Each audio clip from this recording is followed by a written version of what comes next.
अब किसी भी तरह के व्यू हो जा रहे हैं। कोई भी जज कहीं भी किसी स्टेज पे खड़े होके कठमुल्ला टाइप बातें और ये सब चीज़ें बोल देते हैं।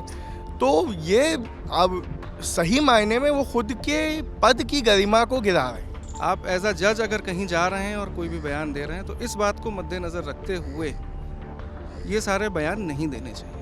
तो जजिस को अपने पद की गरिमा को समझना चाहिए और जब वो बेंच पर बैठे हो तब भी सोचना चाहिए। कुछ भी ऐसा बोल देना जज्बात में आकर के वो अलग उनको अलग बनाता है, बहुत बड़े पद पे वो होते हैं। इसी तरीके से अगर कोई जज इस तरह की बात करे जिस तरह से कोई छपरी, तो वो बात चर्चा में आनी ज़रूरी है। और इस देश की देखिए, चाहे वो इंदिरा गांधी का ज़माना रहा हो, जब किसी ने भी, चाहे वो प्रधानमंत्री के पद पर रहते हुए भी, उन्होंने जब इमरजेंसी लगाई थी उसके बाद उन्हें अदालतों के चक्कर काटने पड़े थे। चुनाव में क्या हो रहा है, इससे कोर्ट की फंक्शनिंग पे असर पड़ता है? थोड़ा बहुत माइनर फर्क कभी कभार कुछ जगह पे पड़ जाता है, जिस वजह से कि हम लोग सब लोग चाहे कंधे से कंधे अगर लड़ भी रहे हैं, सड़ भी रहे हैं, एक दूसरे को धक्का वक्का भी अगर पड़ रहा है तो बहुत इजीली वो सारी चीज़ें मेंटली बके बाहर आके कॉफ़ी साथ पी लेते हैं हम लोग। अच्छा, मतलब हम और यही हमेशा दूसरी साइड पे रहे हैं। जैसे कि प्लेसेस ऑफ वर्शिप एक्ट वाले केस में हम चाहते कि वो इम्प्लीमेंट हो। हाँ, कि इम्प्लीमेंट हो, ये नहीं चाहते। आप 10:15 के बाद वहाँ से अगर आप एंटर करना है तो आप 11:45 पहले आप कोर्ट नहीं पहुँच सकते हैं सर। किसी ने हमारे यहाँ सामने वाला जो है उसको गूगल पे मार्क किया वकीलों का जाम। अगर हम काम में आ रहे हैं, अगर वॉशरूम सही नहीं है, सुविधाएं नहीं है, तो हम कैसे काम करेंगे? आप कुछ ज़्यादा दूर मत जाइए, उत्तर प्रदेश के गाजियाबाद और गौतम बुद्ध नगर डिस्ट्रिक्ट कोर्ट्स को देखेंगे तो वहीं आपको समझ में आ जाएगी क्या प्रताड़ना झेलनी पड़ रही है महिलाओं को। देखिए, वादे बहुत हुए हैं। चंचूर साहब आए थे, उन्होंने एक स्पीच दी थी शुरू में ही कि हम विमेन और डाइवर्सिटी और विमेन प्रेजेंटेशन बढ़ाएंगे, डाइवर्सिटी बढ़ाएंगे। आप उनके पूरे कार्यकाल का देख लीजिए, कितने जजेस अपॉइंट हुए महिलाओं में से, कितने जजेस अपॉइंट हुए SC/STs में से, कितने जजेस अपॉइंट हुए माइनॉरिटी में से। आप देखेंगी तो अभी लास्ट जुडिशरीज के जो फॉर्म्स भरे गए हैं उसमें लगभग 50% एनरोलमेंट जो है पार्टिसिपेशन वुमेन कर रही हैं ऑलरेडी। बस उसी में खुश होना पड़ेगा हमें। मतलब देखिए, आ रही है प्रगति, धीरे धीरे आ रही है। प्रगति का एक मार्ग प्रशस्त होने में समय लगता है और अपना मार्ग खुद बनाना पड़ता है प्रगति को। ऐसा नहीं है कि प्रगति आई और एकदम।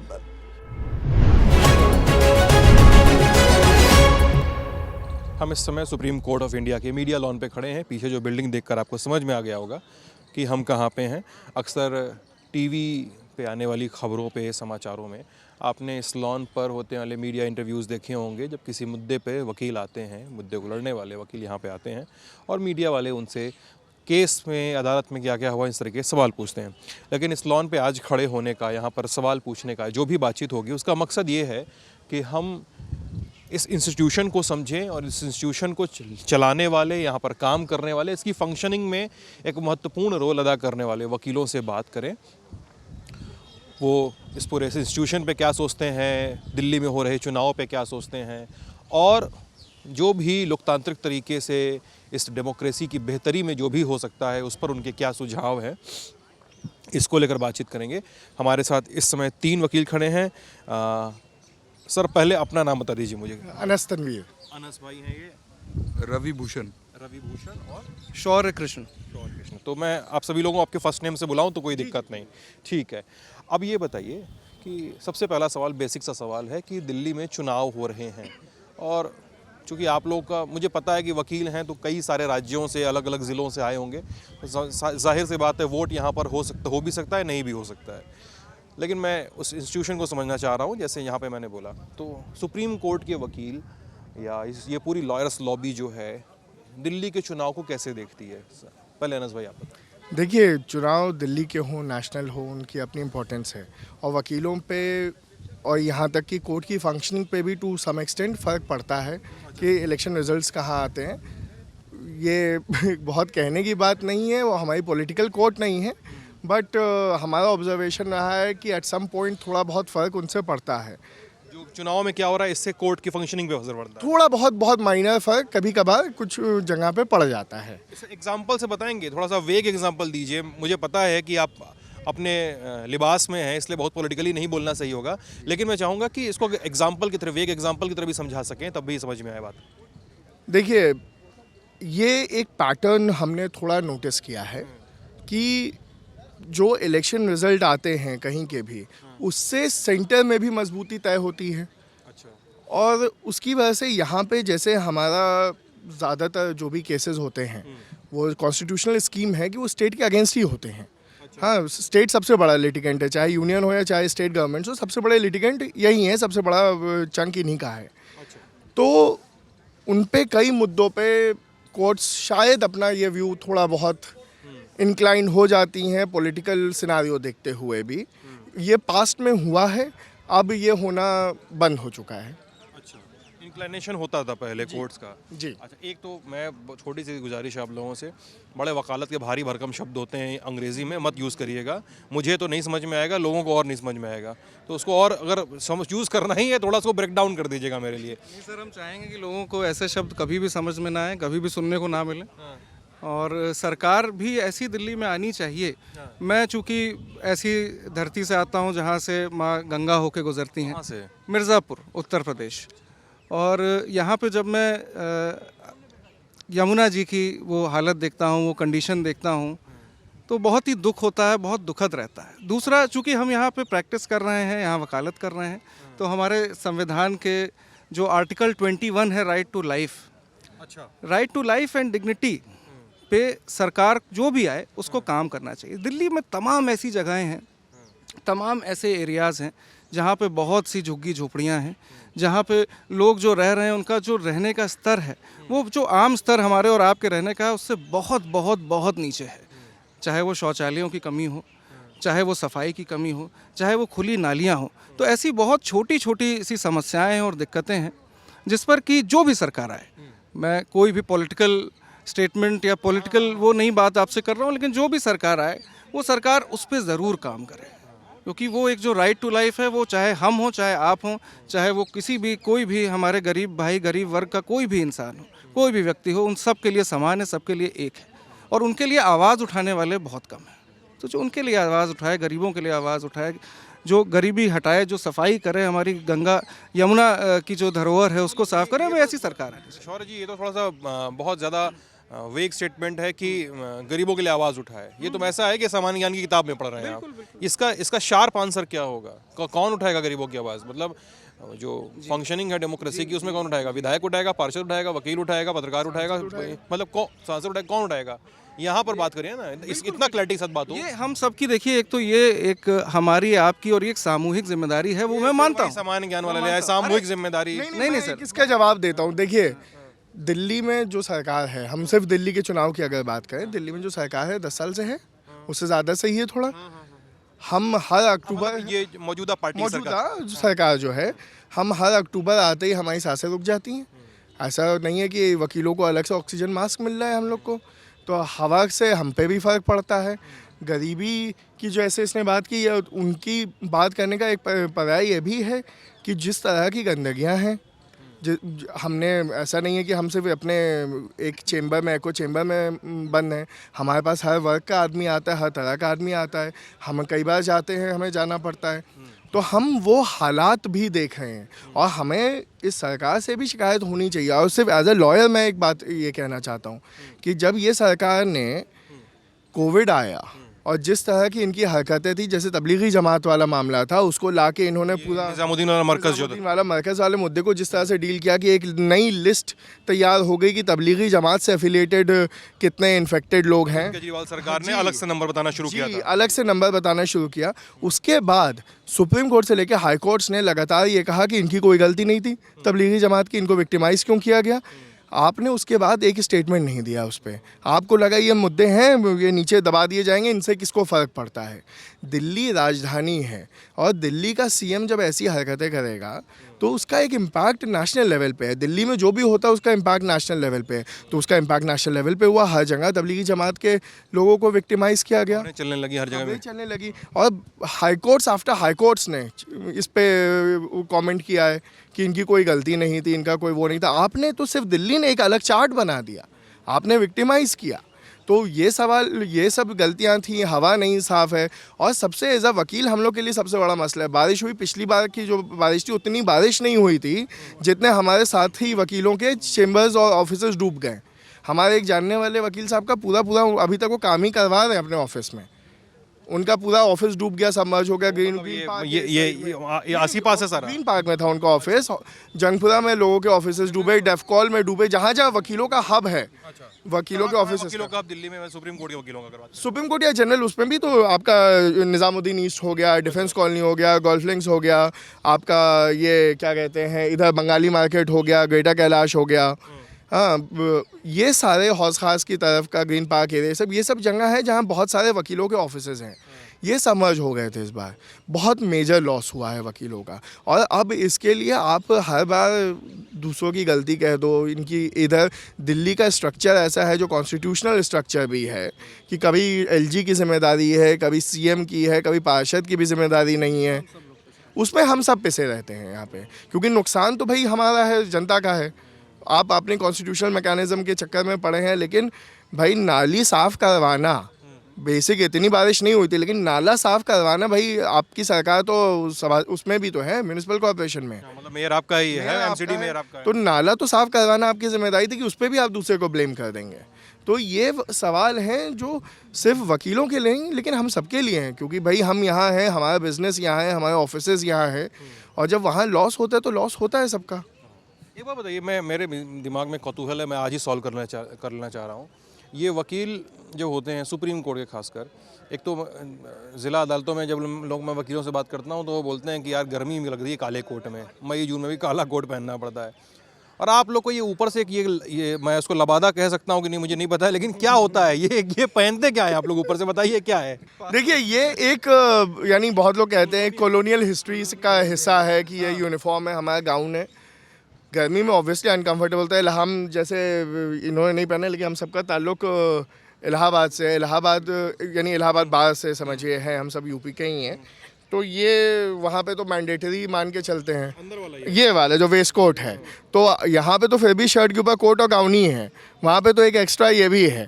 तो जो यहाँ पे हमारे इलाहाबाद से या बिहार के या बाकी जगह के वकील वो पहनते भी हैं, क्योंकि वो अपना होम स्टेट का ट्रेडिशन है, वो कंटिन्यू भी कर रहे हैं यहाँ पे। होम स्टेट का ट्रेडिशन है तो ये मतलब हाँ, सुप्रीम कोर्ट तो सबके लिए है ना, सुप्रीम कोर्ट लिमिटेड नहीं है दिल्ली के लिए, सुप्रीम कोर्ट नेशनल है। तो यहाँ पे भाई शायद ही कोई स्टेट होगा जहाँ के का रिप्रेजेंटेशन नहीं होगा यहाँ के बारे में, तो वो भी है। तो ये एक कॉलोनियल लेगेसी ही है, मुझे बहुत कंफर्टेबल लगती है।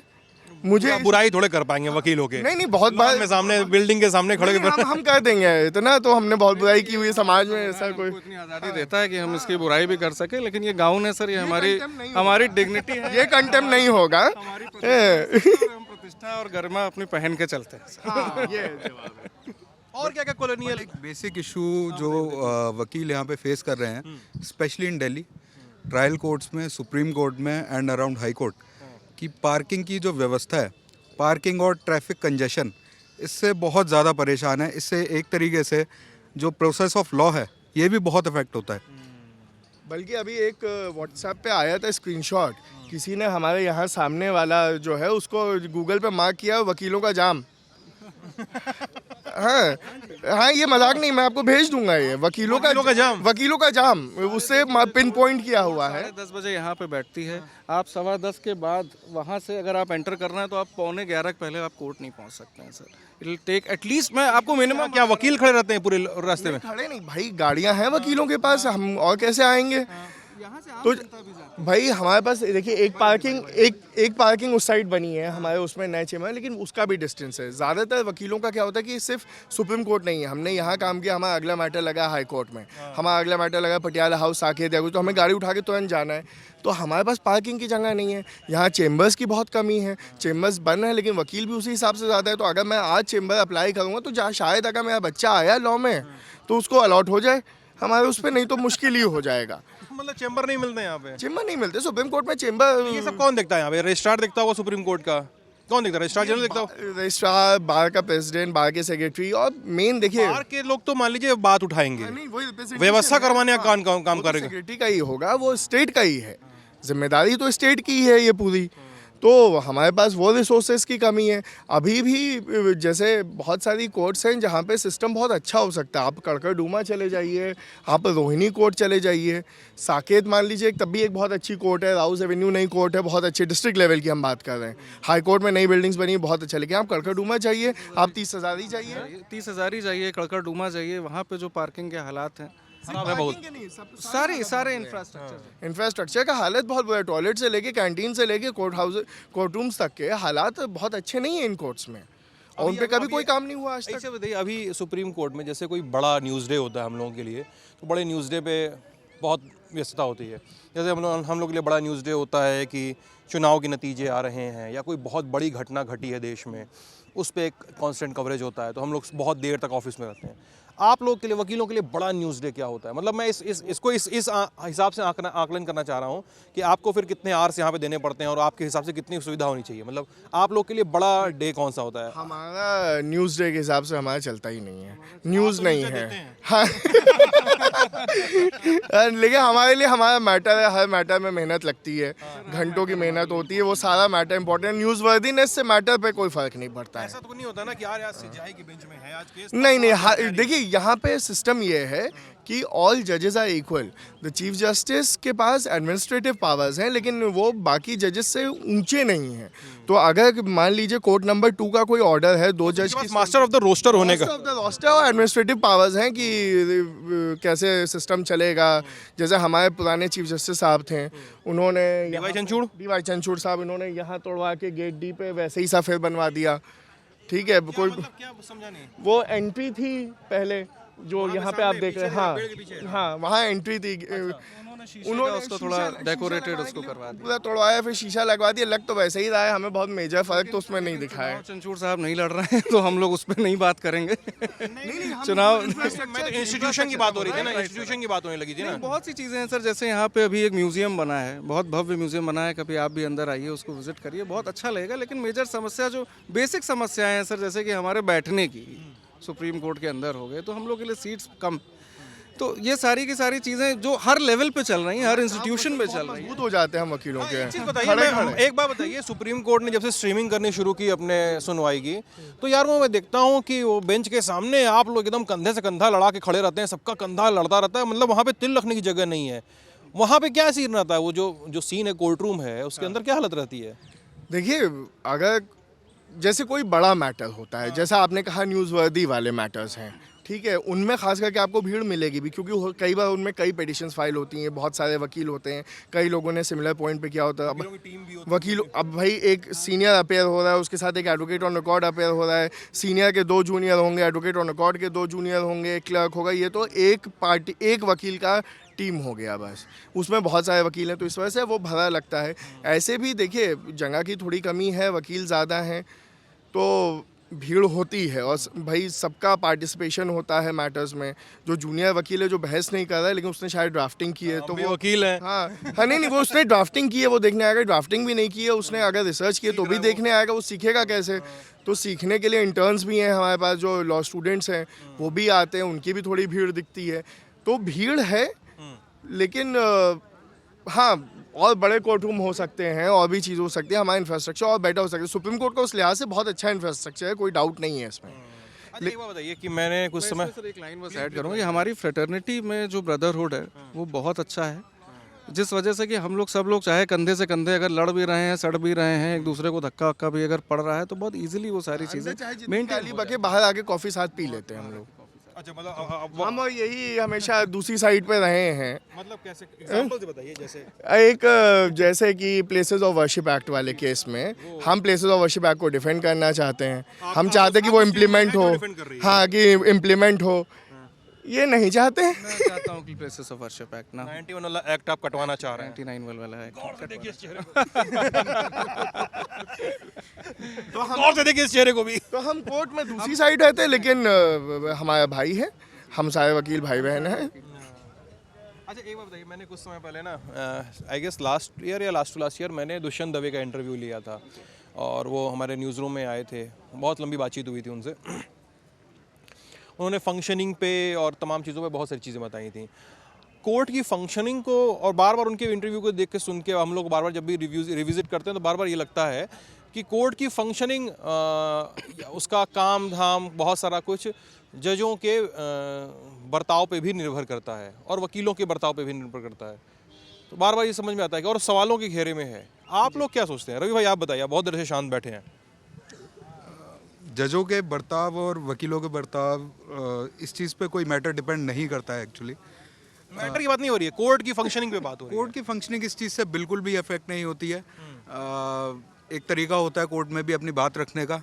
अगर वो तरीके से कोई दायरे से बाहर जाता है तो डेफिनेटली उस चीज़ का कहीं ना कहीं फ़र्क पड़ता है, बट इस चीज़ को हम क्वेश्चन नहीं कर सकते। जी। देखिए एक केस है, उसमें दो व्यू हैं हमेशा। हाँ, उसमें दो व्यू हैं हमेशा, हर केस में दो व्यू मिनिमम है। तो अब होंगे, जाहिर सी बात है। जाहिर सी बात है, एडवर्सेरियल सिस्टम है ये। तो उसमें कई बार होता है कि एक ग्रीवांस रह जाता है, भाई जो हार रहा है उसका भी ग्रीवांस रह जाता है, जो जीता है उसको वो भी बहुत खुश नहीं हो सकता है। कई बार जजेस का भी, उनका भी, अगर उनके एस्पेक्ट से सोचा जाए तो वो भी दिन में ऑन अ मिसलेनियस डे, जो हमारा फ्राइडे और मंडे को होता है, उसमें वो एक दिन में मिसलेनियस डे वो होता है, मंडे और फ्राइडे को होता है, जिसमें फ्रेश मैटर सुने जाते हैं। ज़्यादा फ्राइडे को फ्रेश मैटर सुने जाते हैं, मैटर ज़्यादातर सुने जाते हैं। अपील वगैरह बाकी सब है वो बाकी के डेज में। अपील भी फ्रेश हो सकती है। हाँ, तो वो सुने जाते हैं। तो एक दिन में 80 से 90 मैटर जज साहब, दो जजेस मिलके सुन रहे हैं, और सुप्रीम कोर्ट में खास करके जजेस पढ़ के आते हैं। वो उनको पूरी फाइल पता होती है, हर चीज़ पता होती है, इसीलिए बहुत ज़्यादा लंबा मैटर भी चलते नहीं है यहाँ पे, क्योंकि जजेस भी अवेयर हैं, उनको पूरा शुरू से बताना नहीं पड़ता है। तो अब उसमें अलग अलग तरह का व्यू हो सकता है, उससे कोई प्रश्न चिन्ह नहीं लगता है न्याय व्यवस्था पे। हम सबके पास अपना व्यू रखने का अधिकार है, हर वकील के पास भी है, जज साहब का भी समझ में आता है, वो भी अंडर ट्रिमेंडस प्रेशर हैं, बहुत काम करते हैं, बहुत मेहनत करते हैं। तो अलग अलग व्यू हो सकता है, उससे कोई विरोधाभास नहीं है, उससे कोई दिक्कत नहीं है। डिसेंट तो हम डेमोक्रेटिक प्रोसेस का हिस्सा क्या है, हम उसके प्रोटेक्टर भी हैं। ठीक है, ये कोर्ट, हम लोग उसका एक पहिया है, दायरे में सारी बहस हो रही है, दायरे में ही बहस हो रही, कोई उसके बियॉन्ड नहीं जाता है। तो वो अलग अलग व्यू हैं, बस उनसे कोई वो फर्क नहीं पड़ता है सर ज़्यादा। आपका नाम क्या पड़ेगा?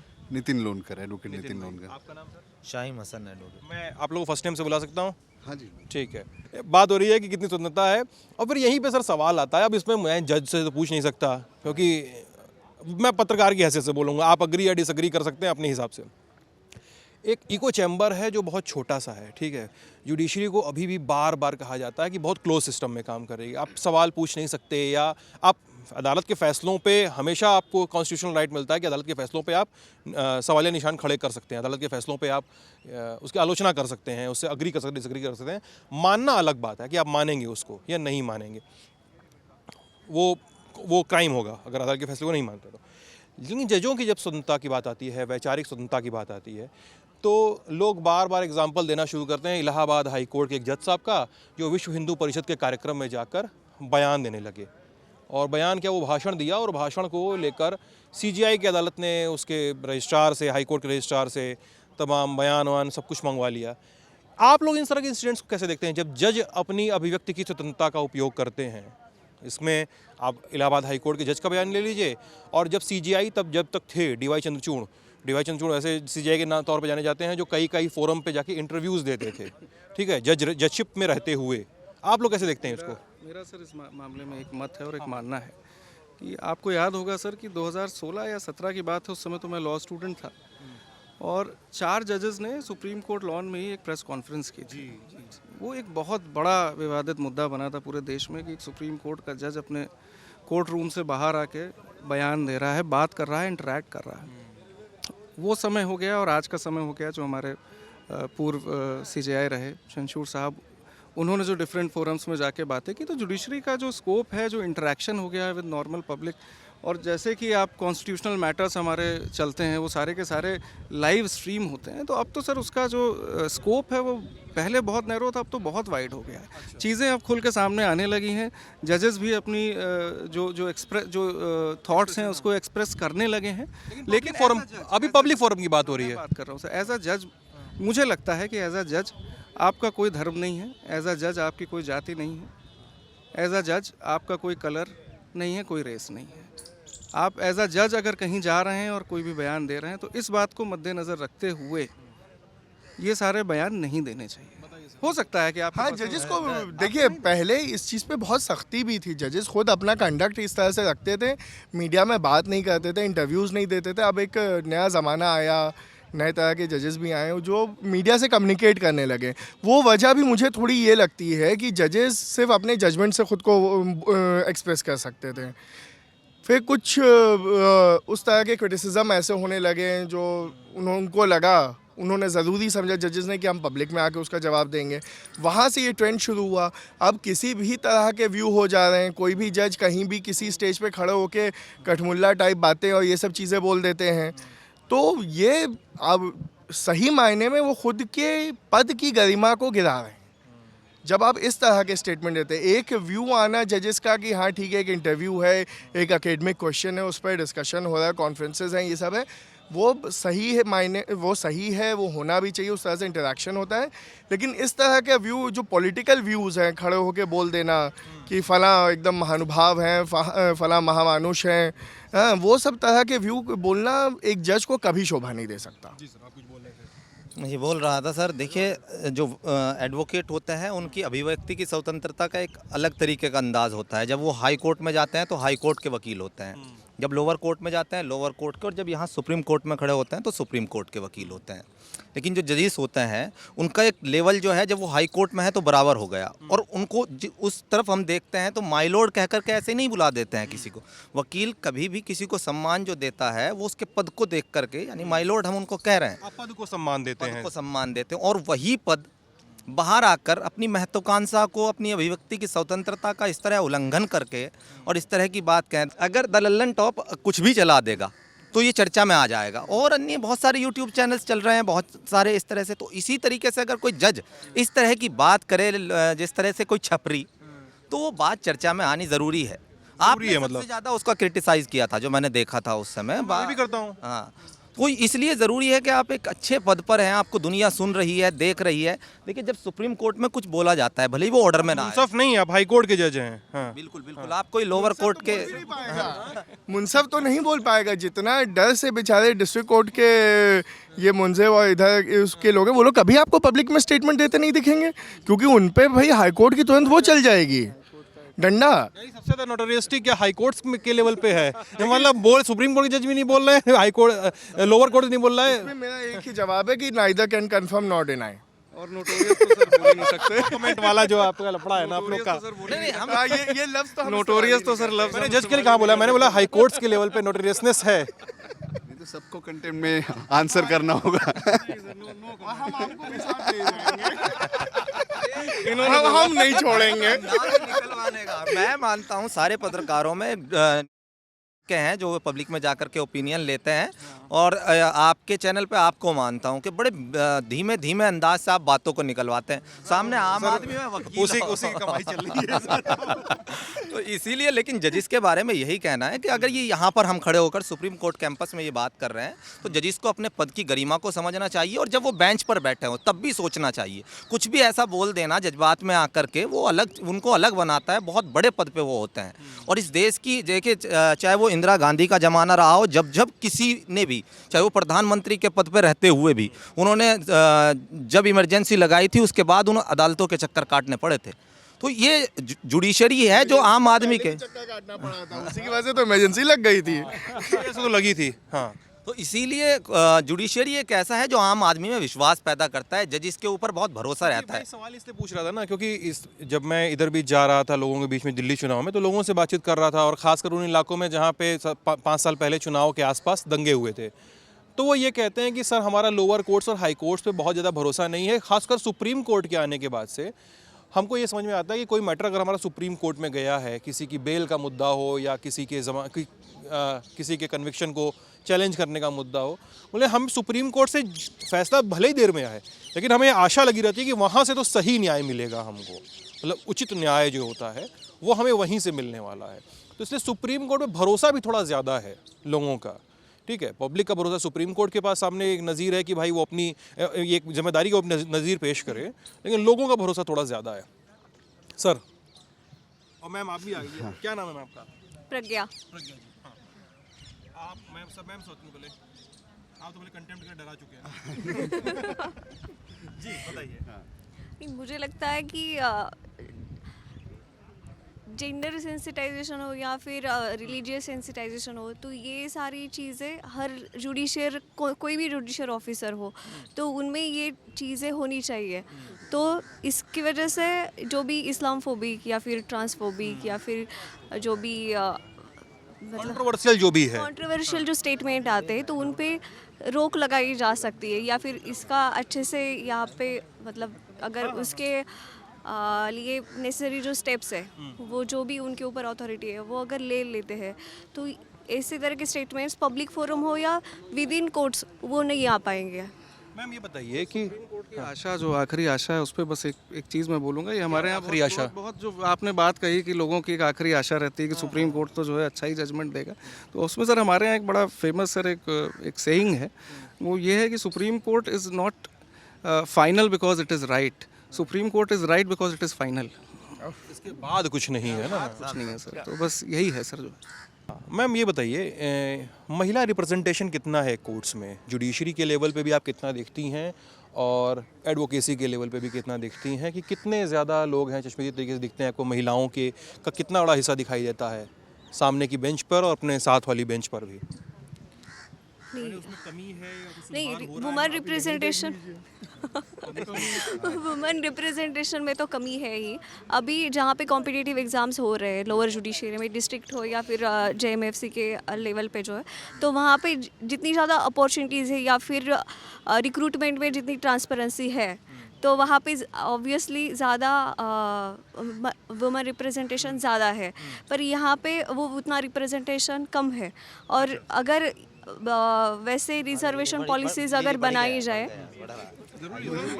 रिजर्वेशन पॉलिसीज़ अगर वैसी बनाई जाए तो रिजर्वेशन पॉलिसी होनी चाहिए। बात हो रही है महिला रिप्रेजेंटेशन की कोर्ट्स में, किसी भी कोर्ट में, चाहे लोअर कोर्ट में चाहे सुप्रीम कोर्ट में, दोनों ही लेवल पे, जुडिशरी के लेवल पे और लॉयर्स के लेवल पे भी। और मैम ने बताया कि बहुत कम है, उसको ठीक करने के लिए रिजर्वेशन जैसी चीज़ें अगर लाई जाएं तो थोड़ी सी स्थिति सुधर सकती है। क्या नाम है मैम का? जी मेरा नाम शावनी दास है। जी मैं प्रैक्टिस करती हूँ यहाँ पे। तो इन्हीं के मामले में एक्चुअली जो इशू है इम्प्लीमेंटेशन का, इंफ्रास्ट्रक्चर का, तो अगर जैसे क्या होता है ना कि अगर इंफ्रास्ट्रक्चर ही अगर गलत हो, मतलब जैसे कि टॉयलेट्स, जो अगर आप डिस्ट्रिक्ट कोर्ट में जाओ, आप नोएडा कोर्ट में जाओ, आप बड़ी खराब स्थिति में मिलते हैं आपको। तो अब जैसे क्या है कि अगर महिलाओं के पास अगर हम काम में आ रहे हैं, अगर वॉशरूम सही नहीं है, अगर वो सब सुविधाएं नहीं है तो हम कैसे काम करेंगे? तो of course that affects the ratio of the women who are here, मतलब who are working. Work place पे जा रहे हैं, आपको सुविधाएं नहीं मिल रही, तो अब क्यों जाएंगे फिर वर्क प्लेस पे? मतलब बिकॉज ऑफ कोर्स क्योंकि बैरियर तो हम वुमेन के पास ऐसे भी होता ही है। बिकॉज एक होता है कि घर से अगर आपको सपोर्ट ना हो तो घर से बाहर निकलना इज़ अ प्रॉब्लम। तो फिर बाहर आके भी अगर आपके एक महीने में आपके बहुत सारे इश्यूज होते हैं, आपके पास वॉशरूम नहीं है, और ऊपर से अगर आपके male colleagues, the thing is कि द रेशियो इज़ लाइक कि क्योंकि अगर इंस्टीट्यूशनल लेवल पे अगर आपके साथ डिस्क्रिमिनेशन हो रही है तो surviving there is a issue. So of course then so these are the issues. So there of course there are less women in the judiciary as a whole, I mean. So एक topic है, आखिरी topic है, इसके बाद मैं बातचीत बंद कर दूंगा। मतलब कोशिश तो यही रहेगी, लेकिन बातचीत लंबी खिंचती जाएगी तो नहीं पता चला कितनी खिंचेगी, और इस पर भी डिपेंड करता है कि आप लोग आपके चैनल की जितना चाहे बोलो, दिक्कत ही नहीं है। ये मैं, आप मुझे मतलब मेरी आलोचना कर रहे हैं, मुझे ट्रोल कर रहे हैं, मुझे समझ में नहीं आ रहा। यही समझना चाह रहा हूँ, ये तारीफ कर रहे हैं कि बुराई कर रहे हैं? हाँ? वुमेन रिप्रेजेंटेशन पे नाम बता दीजिए अपना। गौरव भाई। वुमेन रिप्रेजेंटेशन पे ऑलरेडी जुडिशरी काफ़ी वर्क कर रही है। हाँ, क्योंकि अगर आप एज ऑफ डाटा 2023 देखोगे तो आप देखोगे कि 36% डिस्ट्रिक्ट जज वुमेन्स हैं, 13% अराउंड हाई कोर्ट हैं, and 9 point something around percentage है। आप सोच रहे हैं सुप्रीम कोर्ट में 9, 13 और 30 की आप कहानी बता रहे हैं। 9% सुप्रीम कोर्ट में, 13% हाई कोर्ट में, 30% लोअर जुडिशरी में, मतलब that is actually negligible. Exactly, it is negligible, but they are doing. If you can, कैसे कर रहे हैं, मतलब कर रहे हैं तो कैसे कर रहे हैं वो? ये मतलब ये हो रहा है ना कि हम बहुत सारा काम करेंगे, चुनाव जीत के आए तो करेंगे क्या साहब? they are making reservation policies. You are a journalist and you know very well that कि मतलब जितना भी जो प्रोसेस है यहाँ पर, जिस तरह से भी जो फॉलो अप हो रहा है, वो सब कुछ हो रहा है वहाँ पे। ठीक है, आपको लगता है? देखिए, वादे बहुत हुए हैं इससे। जैसे चंचूड़ साहब आए थे, उन्होंने एक स्पीच दी थी शुरू में ही कि हम विमेन और डाइवर्सिटी और विमेन प्रेजेंटेशन बढ़ाएंगे, डाइवर्सिटी बढ़ाएंगे। आप उनके पूरे कार्यकाल का देख लीजिए, कितने जजेस अपॉइंट हुए महिलाओं में से, कितने जजेस अपॉइंट हुए SC/STs में से, कितने जजेस अपॉइंट हुए माइनॉरिटी में से, सुप्रीम कोर्ट से लेकर हाई कोर्ट के, वो देख लीजिए। तो एक चीज़ होता है कहना, एक चीज़ होता है कोशिश करना, एक चीज़ होता है करना। अभी हम कहने की स्टेज पे हैं यहाँ पे, और बहुत वक्त से कहा जा रहा है कि विमेन रिप्रेजेंटेशन बढ़ेगा, डाइवर्सिटी आएगी, लेकिन नहीं रही है अभी ग्राउंड पे। नहीं दिख रही है ग्राउंड पे। और ठीक है, मतलब चंचूड़ चले गए वो तो, अब उनका रिटायरमेंट हो चुका है। Please. Women representation is only a matter और कंसर्न ऑफ द रिजर्वेशन और ऑल्सो अ पार्टिसिपेशन। अगर पार्टिसिपेशन होगा वैसा कुछ होगा तो बताइए एक चीज़। नहीं मतलब नहीं, क्योंकि इट्स आई थिंक एक औरत बोले तो ज़्यादा अच्छी बात है, मर्द की तो हम क्या ही बोल सकते हैं उनको। लेकिन मतलब आप जो बोले पार्टिसिपेशन, अगर उनको पार्टिसिपेट करने ही नहीं दिया जाएगा तो तब हम कैसे पार्टिसिपेट करेंगे? आप देखेंगे तो अभी लास्ट जुडिशरीज के जो फॉर्म्स भरे गए हैं उसमें लगभग 50% एनरोलमेंट जो है पार्टिसिपेशन वुमेन कर रही हैं ऑलरेडी। तो बस उसी में खुश होना पड़ेगा हमें, मतलब प्रगति पर है। आप ये नहीं कह सकते कि बिल्कुल नेग्लिजिबल है कुछ, तो मतलब हमें बिल्कुल बस इसमें मतलब तो मुझे सुनने में, जो आप लोगों की बहस है सुनने में कुछ ऐसा लग रहा है कि एक बार सड़क है, सड़क को खोद के पानी की पाइप डाली गई, फिर सड़क को खोदा गया, फिर उसमें डाल दी गई बिजली की लाइन, फिर सड़क खोदा गया, फोन की लाइन बिछाई गई, और आखिर तक सड़क खुदी हुई मिल रही है सबको। नहीं, इन्होंने कहा कार्य प्रगति पे है। मेरा ये कहना है प्रगति को कार्य पे क्यों नहीं ला रहे हैं? That was a smart wordplay, I would say. That was a smart wordplay. That's why he is an advocate. Pragati on the way.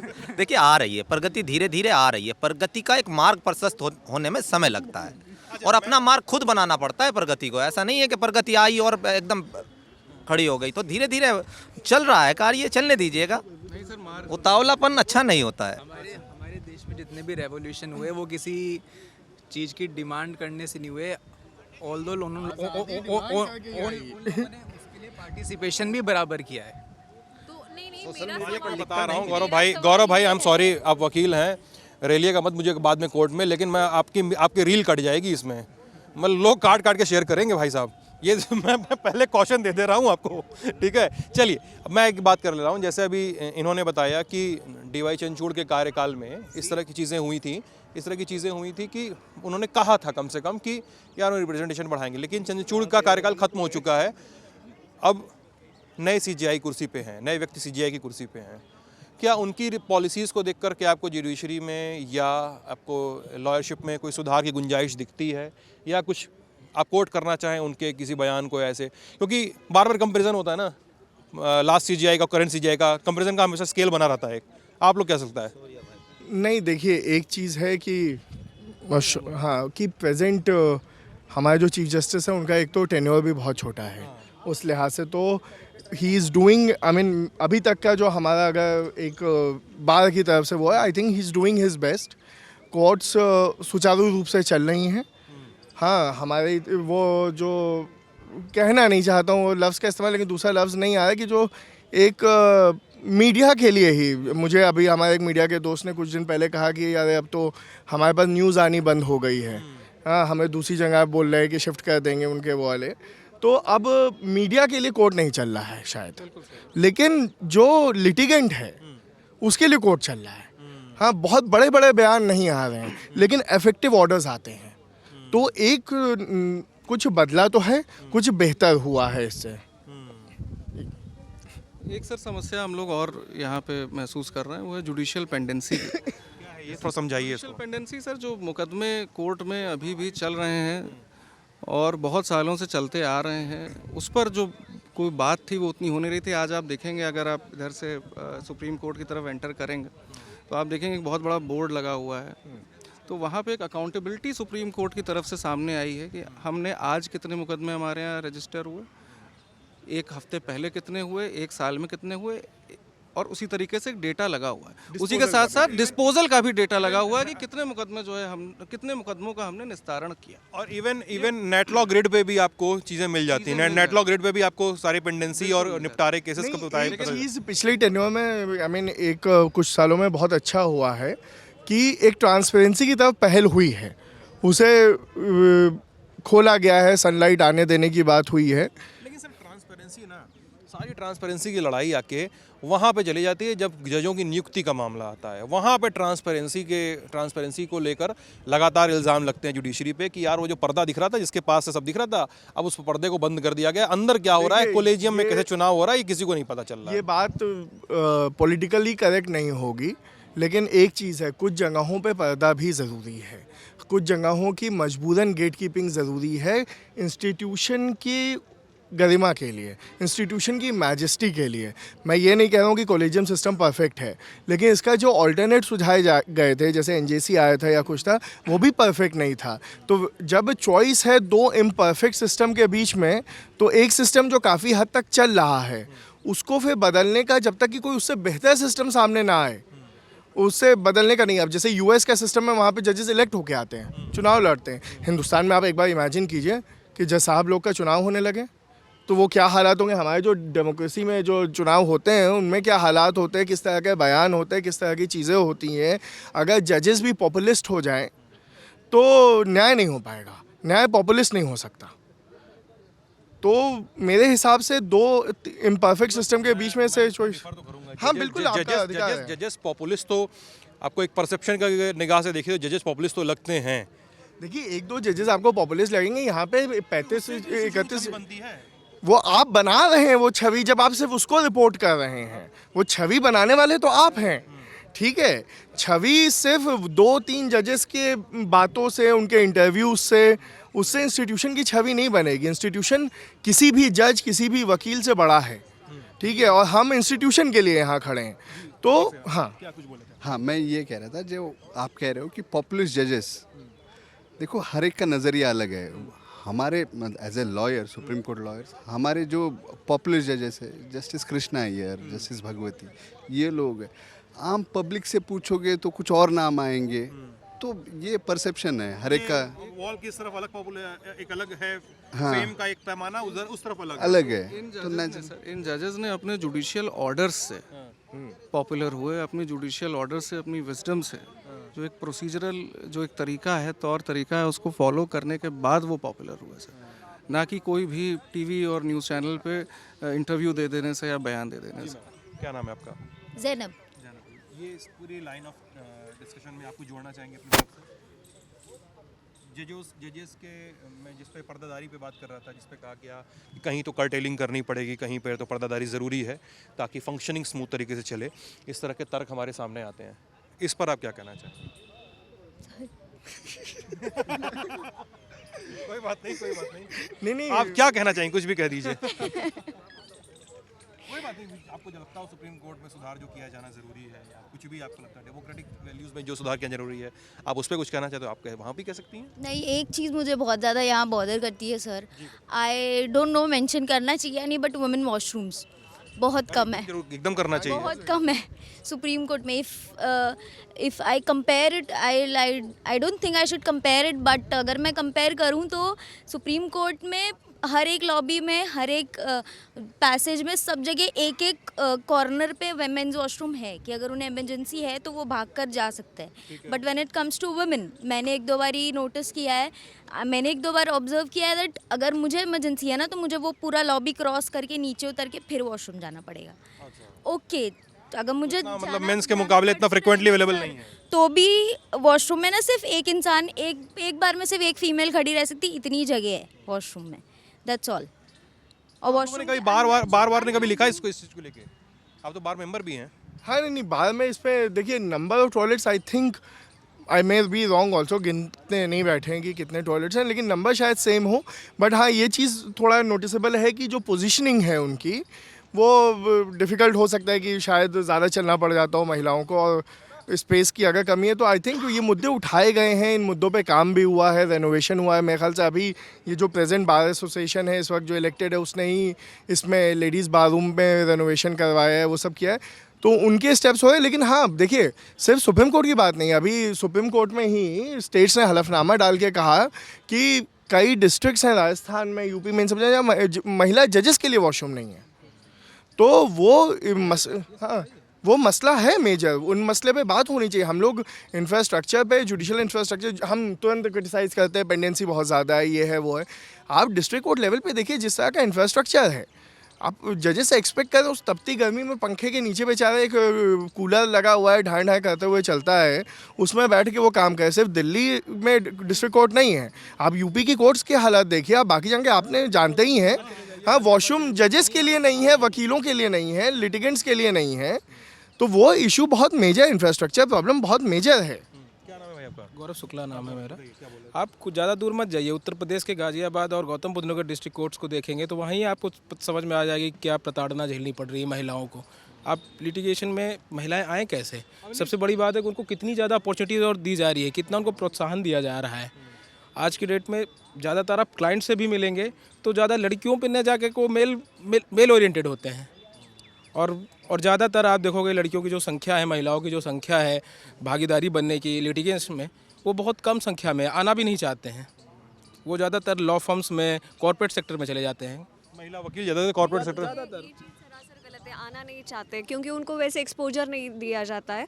First चीज़ तो ये है कि अगर कोई वुमन एडवोकेट है तो उनसे ये उम्मीद रखी जाती है उन्होंने सिर्फ मैट्रिमोनियल मैटर करने चाहिए या फिर इन हाउस ड्राफ्टिंग वगैरह जो है वो करना चाहिए। अगर वो बाहर जाके लिटिगेशन में या फिर आर्ग्यूमेंट ये चीज़ एक्सपोज करना चाहती है तो उनसे वो पहली प्राइमा फेसी उनसे उम्मीद ही नहीं रखी जाती है, तो उसके लिए वो स्ट्रगल अलग है। पहले तो मैरिज वगैरह मतलब लड़की अगर एडवोकेट है तो उससे शादी करनी मतलब डिवोर्स लेना पक्का है, ये तो मतलब वो पर्सनल लेवल का स्ट्रगल तो अलग है, पर इंस्टीट्यूशनल और प्रोफेशनल लेवल का भी स्ट्रगल अलग है।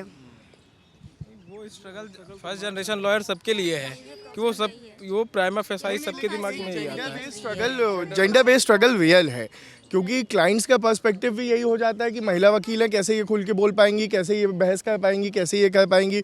एक जो समाज का जो रूप, जो मानसिक स्तर रहा है हमेशा से ही, वो पैट्रियार्कल रहा है, वो अभी भी है, वो सिर्फ यहाँ पे नहीं है। वुमेन लीडरशिप लोगों को पछती नहीं है जल्दी, नहीं है, वो बहुत गलत है। लेकिन वकालत का दूसरा जो परिभाषा देते हैं क्लाइंट्स, वो जुआड़ी भी कहते हैं। क्लाइंट्स बोलते हैं। बिल्कुल, उनको लगता है कि वकील ये अगर मेल है तो जुआड़ी ज़्यादा होगा, सबके हाथ पैर जोड़ लेता होगा। ये जुगाड़ी होता है यार आप दो अलग अलग चीजें हैं। मालिक आप मार करवाएंगे लॉन पे आज।